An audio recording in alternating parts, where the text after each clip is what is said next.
మనుగడ కోటి అలలుగా పొంగు వరదల వేగాన పడిలేచు అలలకు తీపి కలలకు లేని అలసట నీకేలా నల్ల నల్ల నీళ్లలోన ఎల్లకిల్ల పడ్డట్టున్న అల్లో మల్లో ఆకాశాన చుక్కల్లు అమ్మాయంటి ద్రావిల్లమ్మ అబ్బాయంటి సూర్యుడమ్మ ఇంటి దీపాలవ్వాలంట దిక్కులు ఎవరికి వారే యమునకు నీరే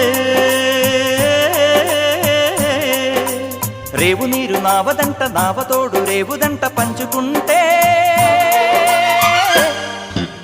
గోరువంక వాలగానే గోపురానికి స్వరాల గణగణ గంటలే మోగనేలా గోపబాలుడొచ్చినాక గోకులానికి పెదాల కిలకిల పువ్వులే పుట్ట